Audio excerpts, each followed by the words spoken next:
कालर कराल कबल अर्जुन हे अर्जुन तुमर आ मोर अनेक गुड़िया जन्म बीती सारी यहाँ प्रथम जन्म नुह अनेक जन्म बीती सारी कारण यहाँ आप जानते ब्रह्मांकर गोटे दिन में 1000टा चतुर्युग हुए ब्रह्मांकर गोटे दिन अर्थात 12 घंटिया दिन 24 घंटिया नुहे 12 घंटिया दिन अर्थात 24 घंटा है रात्रि पलि आसो से केवल दिन जो कि सूर्य सूर्यालोक था सूर्य आतजात होती से 12 घंटा दिन में 1000 थर चतुर्युगी हुए अर्थात कृष्ण अर्जुन 1000 थर लेखाएं जन्म ग्रहण कर से कहले बहुने में व्यतीता जदि ब्रह्मांकर गोटे दिन में 1000 थर ताले ब्रह्मांकर 100 वर्ष के थर हिसाब करता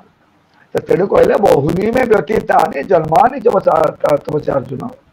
तान्यहम वेद सर्वाणी नत्वं वेत्थ परन्तप तानि अहम वेद से सब मोर मन अच्छे मुझे जानी नत्वं वेत्थ परन्तप किंतु तोर मने ना तेणु तू कहचु एमती कहचु ना तो जाति स्मर होता पूर्व जन्मर भाग्य थिले जे जाति स्मर हे नारद जड़ भरत नारद मध्य ये जाति स्मर थिले नारद भी दासी पुत्र जन्म ग्रहण कर पूर्व जन्म कथा मन थी जड़ भरतर पूर्व जन्म कथा मन थी गोटे बिलुआ भी थी जाति स्मर है पढ़ी कौटी तेणु जाति स्मर समस्ते मुझे आउदिन कहती ये बोधे कहती आम समस्ते जाति स्मर किंतु आम स्मरण शक्ति से दूर पर्यंत होना कहीं आमर बयस जहाँ होमर शैशव जहाँ घटी प्रत्येक मुहूर्त आमर मृत्यु हो प्रत्येक मुहूर्त प्रत्येक सेकेंड आमर मृत्यु हो भल कर विचार करने को गले आज छुआटे जो भाया दिखी काली सका तार रूप परिवर्तन हो से भाव में आम जो आज कलिजुग मनुष्यर 100 वर्ष आयु प्राय 100 वर्ष 120 वर्ष 100 प्राय पाखापाखि कहुच्छी से 100 वर्ष आयुष भोग करने समय 8टा स्तर साधारण भाव में 4 किंतु 8टा स्तर अतिक्रम कर मनीष जन्मरु मृत्यु पर्यंत जाऊँगी 8टा स्तर से विचार करने को गले गोटे गोटे आमर जन्मर मृत्यु पर आ गए जन्म हो विचार करने कथा क्या प्रत्येक दिन मृत्यु हो सन्देह ना रात्रि शोचु शोबाटा 12 घंटा चले भी 6 घंटा 8 घंटा जितकी समय आम अचेत अवस्था रोचु से मृत्यु बोलिक विचार कर परवर्ती दिन आम शरीर में गोटे अलग प्रकार परिवर्तन हो जाए जोटा कि पूर्व दिन मृत्यु पर यह शरीर पुणी अलग प्रकार किसीटा से परिवर्तन हो मनीष जो जवान अच्छी जिते तार चर्म त्वचा गुड़ाक चिकणिया होकर धोल फरफर हो चकचक चकचक कर किसी दिन गला सरस चर्म हो जाए सब रिंकल्स पड़ जाऊँगी मुह के चिकण होता बेलू धीरे धीरे रिंकल्स पड़ जाऊँगी तार कारण है हम भाव बुढ़ा हो जाऊँ कितु प्रकृति प्रतिदिन से आम जानी पारुना तो यार बहुत गुड़ा उदाहरण अच्छा आम जापारूना आमर किसी परिवर्तन हो किंतु प्रति समय प्रति मुहूर्त परिवर्तन हो भगवान श्रीकृष्ण कहते यार मोर से मन अच्छी तोर मन ना तेणु तू मत से कहले मुझे थर जन्म ग्रहण कर जन्म ग्रहण तू से थर जन्म ग्रहण कर तोर मने ना बोलिक विचार कर प्रकृति तोर मन अच्छी बहुनी में व्यतीता जन्मानि तपस्यार्जुन तान्यहम वेद सर्वाणि नत्वं वेत्थ परन्तप हे परन्तप हे शत्रुतापनकारी अर्जुन तुमर से मने ना तेणु पुणी कहले बर्तमान से ज्ञान दौरान काल कर्म किपरि करबा कथा कौन कौन कले कर्मर ज्ञान कर्मटा कि हवा कथा से ज्ञानटा ये चतुर्थ अध्याय के ज्ञान जोग तेणु से कौन कहले जदा जदा हि धर्म से ग्लानिर्भवति भारत अभ्यर्थान धर्म से तदात्मान सुजाम्य अरे जो समय हे भारत हे अर्जुन भारत हे भरतवंशी अर्जुन ये भारत वर्ष ये भारत वर्ष कहवाटा मु भूल कहीदे ये समग्र सचराचर पृथ्वी रे ये सचराचर ब्रह्मांड जो धर्म ग्लानि हुए जब जब गोस्वामी तुलसीदास जी महाराज कहले जब जब होई धर्म की हानि बाढ़ असुर प्रथम अभिमानी तब तब धरी प्रभु विविध शरीरा तब तब धरी प्रभु विविध शरीरा हरई कृपा निधि सजन पीरा से कथा भगवान श्रीकृष्ण निजे कहले जदा जदा हि धर्मस्य ग्लानिर्भवति भारत अभ्युत्थानमधर्मस्य तदात्मानं सृजाम्यहम् परित्राणाय साधूनां विनाशाय च दुष्कृतां धर्म संस्थापनार्थाय संभवामि जुगे जुगे। मोर किछि काम होइछ नै। अरे नमाम कर्माणि लिम्पन्ति न मे कर्म फल स्पृहा। मु सेदिन भी कहूली आज भी कहूँ मु किछि काम करिबार मोर आवश्यकता नहीं। मते कौन सी कर्म बांधिक रखी पारे नहीं। मोर कौन सी कर्म फल स्पृहा मध्य नहीं। तेणु तुमको जो कहुची से दृष्टि गोटे कथा मु केवल यहाँ मोर जो संतान वर्ग अच्छा मुझे मान सृष्टि कर दिव्य ज्ञान देवाई ये जन्म ग्रहण करे से बारे भक्त मान मोर जन्म मु केवल परित्राण करने साधु मान परित्राण करने ना विभिन्न लोक को विभिन्न समय विभिन्न कथा दे था जो इच्छाटा को चरितार्थ करने मु जन्म ग्रहण कर अंत मैंने भावती मु इच्छामय अर्थ मुझे जहाँ इच्छा करे जाए ना ना मु इच्छामय से दृष्टि मो इच्छा नुहे मो अंत मान इच्छा पूरण करने बारंबार आसी थाए तेणु मोर ना हूँ इच्छामय से जहाँ भी हो जन्म से पुणी कौन कहले मुझे जो तोते ज्ञान दूची ये आउ गोटे ज्ञान पाई था मो जन्म कर्म चमे दिव्यम जो व्यक्ति तत्वतः जन्म कर्म चमे दिव्यम एवं जो व्यक्ति तत्व एवं यही कथाटा को यहीपरि भाव जो व्यक्ति तत्वतः जी जानी पारे तत्वपूर्ण भाव त्यक्त्वान्ते पुनर्जन्म नैति मामेति सोर्जुन त्यक्त्वा देहम पुनर्जन्म न एति माम एति सोर्जुन एति पुनर्जन्म न एति से जे यदि मोर जन्मटा को मोर जन्मर दिव्यत्वटा को जानी जाए मोर कर्मर दिव्यत्वटा को जानी जाए एवं केमती जानी जाए एटा स्वयं भगवान बहुनाम जन्मनामन्ते ज्ञानवान मां प्रपद्यते वासुदेव सर्वम इति समहत्व सुदुर्लभ वासुदेव सर्वम भगवान वासुदेव ही सब किछि तांक व्यतीत एठारे आउ किछि ना आउ किछि नहीं एटा जे जानी जाए त्यक्त्वा देहम पुनर्जन्म नैति न एति से तार देहटा को शरीरटा को त्याग कर सारा परे आउ थे जन्म ग्रहण करे नाही एही मोर संसार रे एही पार्थिव जंजाल से आउ केबे मध्य घांटी हुए नाही कौन हुए माम एति अर्जुन हे अर्जुन सह माम एति मोते प्राप्त कर जाए। तेणु आज कर्मटा कौन हवा उचित ए मनुष्य मोर भक्त साधक ए माने कर्मटा किपरि करबा उचित की कर्म करबा उचित से ज्ञानटा मु दबारु ये जोगर नाम होइछि ताकू चतुर्थ ज्ञान जोग आम कहते चलो किंतु एला कर्म एवं ज्ञान कर्म संन्यास जोग नाम एटा अभिहित एटा प्रकृत जोग ये जोगटा हूँ कर्म जोगर ज्ञानर प्राधान्य थिबार गोटे जोग चतुर्थ अध्याय तेणु ताकू मु आज तुम पाखे संपूर्ण भाव जो ज्ञान कर्म संन्यास जोग बोली कहुई तार एकमात्र कारण है चतुर्थ अध्याय ज्ञानर प्राधान्य रही तुम आगे बर्तमान प्रकाश करुच्ची एमती से कही कही बहुत गुड़ा आसीगले पुणी कहले ज्ञान आउ कहे कार ज्ञान होता बोल जान प्रकृत ज्ञान लाभ किए करता बोले वीत राग भय क्रोधा मन्मया माम उपाश्रिता बहवो ज्ञान तपसा पूता मदभाव आगता से मनुष्यटा ही प्रकृत ज्ञान लाभ करता है, उपयुक्त काम करने उपयुक्त ज्ञान लाभ करता है किए भीत राग भय क्रोध। जार पाखरे अनुरक्तिटा अतीत हो जाता है, अनुराग कह भल कथा अनुरक्त नुह, खराब कथा अनुरक्त नुह। भल कथा जदि सुख पाइबा अनुरक्त हो गला, भल कथा कथार अनुराग कले तो नर्क गति निश्चित भाव में हम, मात्र सन्देह ना। तेणु भल कथा यहाँ बढ़िया लगुच, अनुरक्ति देखेबी धरत परोपकार करवाटा सुंदर कर्तव्य मोला परोपकार कर कर्तव्य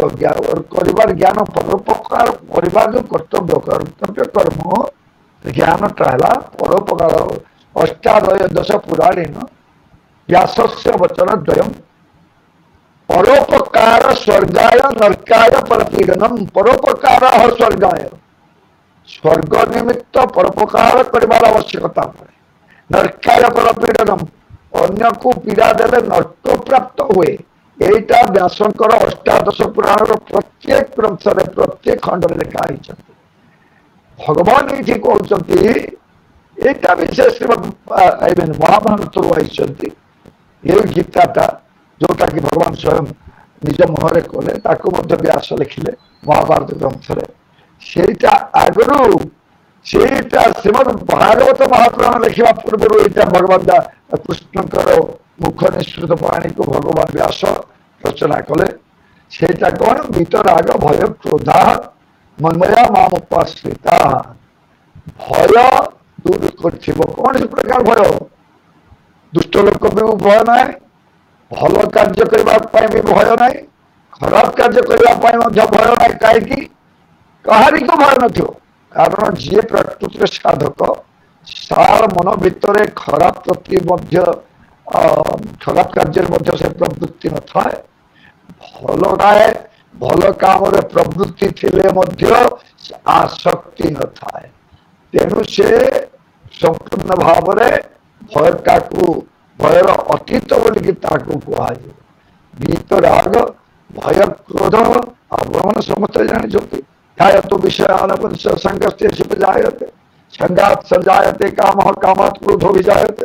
क्रोधात् भवति सम्मोहः, सम्मोहात् श्रुति विभ्रमः, श्रुति भ्रंशात् बुद्धिनाशो, बुद्धिनाशात् श्रुतिटा विभ्रम हो। क्रोध कहीं आसे कामना जदि पूर्ण नहला, निजर इच्छा जदि पूर्ण नहला ताले क्रोध आसला। मोर इच्छा पूर्ण है, मो कथा सी ग्रहण कला ना, मो कथा मानला ना, मते प्रशंसा कला ना, यही कथा जदि आसीगला ताले क्रोध आसीबो। एवं क्रोध आसीगला माने श्रुतिटा विभ्रम हो। श्रुति विभ्रम हो गले बुद्धिनाशा, श्रुति विभ्रम श्रुति भ्रंशात् बुद्धिनाशो। श्रुति भ्रंश हो गले बुद्धिरा संपूर्ण भाव ध्वंस हो। बुद्धिनाशात् प्रणश्यति, बुद्धिनाश हो गले मनुष्यर मृत्यु अवश्यभावी। से दृष्टि बहवो ज्ञान तपसा पूता मद्भाव मार्गता मनमया मामुपाश्रिता। जो माने मो मनमया भय मनमय तो परे मो संधि है न मो मया मनमया अर्थात मो तार शरीर मन प्राण हृदय तार समस्त इंद्रिय मुमय हो जाए। तार जो एकादश इंद्रिय तार मन तार बुद्धि तार चित्त तार अहज मान कर समय से मनमया हो, मनमया हो पार ना। माम उपाश्रिता एवं मनमना भगवत भक्तो मज्जाजी माम नमस्कुरु मामे विशेषी सत्यम ते प्रतिजाने प्रियसी में से भी कहते माम उपाश्रिता। माम उपाश्रिता बहव ज्ञान तपस्या पूता मद्भाव मागता। तेणु से जो मनुष्य मते उपासना करी मोर तार अंतकरण तार हृदय मते मनमय हो जाए, से ही उपयुक्त ज्ञान प्रपद्यन्ते तां तथैव भजाम्यहम्। मते जेमती बुणिब से भलिया दाइब भल काम करे कर्मण्य अधिकार हस्ते माँ फलेषु कदाचन मु कहीदेवी ठीक कथा कर्मणि एवं अधिकार हस्ते माँ फलेषु माँ काम अधिकार किंतु फल ना से ठीक कही कारण फल निश्चित भाव में आसब फल न चामी कौन सी फल आशा कर ना जदि भल काम कर भल फल निश्चय आसब जदि खराब काम कर खराब फल निश्चय देव तेणु ये जो कर्मटा केमती हवा कथा कर्मटा केमती हवा कथा यहाँ आपण मैंने पढ़ी आई त्यक्त्वा कर्म अपकर्म फलाशंकं नित्यतृप्तो निराशय कर्मण्यभि प्रवृत्तोपि नैव किंचित करोति सः विचार न करू जे किछि करूची से न कले भी करूची न कले भी करूची से सहिथिले भी करूची से किछि करबी ना बोली के विचार करे मध्य करूची तेनु कर्मणि अभिप्रवृत्तो अपि नैव किंचित करूची से किछि काम करथिले मध्य किछि नहीं किंतु स्वतःप्रवृत्त भाव में भगवान सेवार्थता जदि सब काम हो जाउची ताले से काम से कला से काम स्वतःप्रवृत्त भाव में हो से जानवा कथा त्यक्त्वा कर्म फला संगम आश नित्यतृप्ता दुखेशु अनुद्विग्न मन सुखेशु विगत नित्यतृप्त मान सबुरे खाइबा को मिला तृप्त खाइबा को न मिला तृप्त किए गाली देदेला विपद तृप्त किए प्रशंसा कला से भी तृप्त अर्थात भाषी जीवार कथा नुह एवं यही कथा जानवाटा है कर्म ज्ञान कर्म योगर ज्ञान व्यवहार यही कथा जानवा से एत गुड़े कहते एवं सी या आगे गोटाए कथा कहले कौन कहले कर्मण्य कर्म कर्म कर्मण्य कर्म जहा पश्यत अकर्मणि च कर्म जहा यही कथाटा ये जो चतुर्थ अध्याय ज्ञान संपर्कित अपन कर्म संपर्कित ज्ञान यहाँ हूँ सब बड़ ज्ञान यहाँ सब बड़ ज्ञान कर सेटा ये कहले कर सब बुद्धिमान मनुष्य संयुक्त कर्मकृत जी कर्म अकर्म को देखे अकर्मटा कौन आप जानते खाली कही अकर्म कौन कर्म तीन प्रकार गोटे है कर्म अकर्म एवं कर्मटा तीन प्रकार साधारण कामना फल कामना परर उपकार करने किसी कामना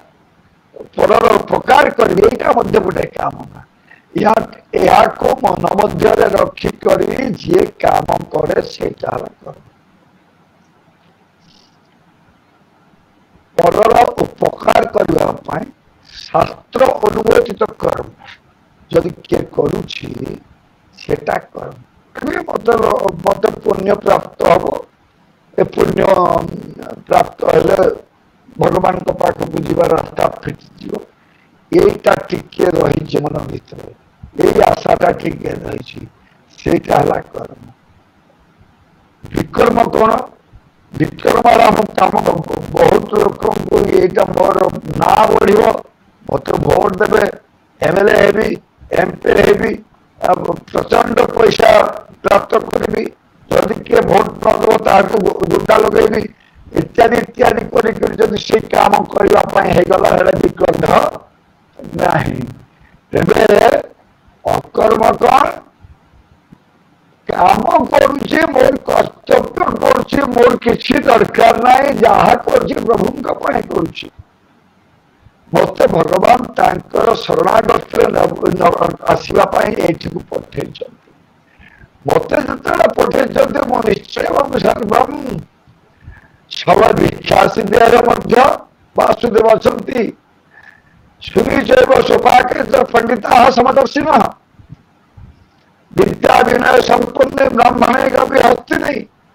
ବିଦ୍ୟା ବିନା ସମ୍ପୂର୍ଣ୍ଣ ବ୍ରାହ୍ମଣ ବିହାର ମଧ୍ୟ ବାସୁଦେବ ଅଛନ୍ତି। ଗାଈ ଗୋରୁ ଗୋମାତାଙ୍କ ଦେହରେ ମଧ୍ୟ ଅଛନ୍ତି। ବିରାଟ ପଶୁ ହାତୀ ଦେହରେ ବି ଅଛନ୍ତି। ଯୋଉ ପଶୁଟା ଯାହାକୁ ଛୁଇଁଲେ ଆମେ ଗାଧେଇବା ପାଣି ଭଗବାନଙ୍କ ପାଇଁ ଯଦି କିଛି ଜଳ ନଉଥିବା ସେ ଜଳକୁ ଫିଙ୍ଗିକିରି ପୁଣି ନୂତନ ଜଳ ଆଣିବା ବ୍ୟବସ୍ଥା ମଧ୍ୟ ଅଛି।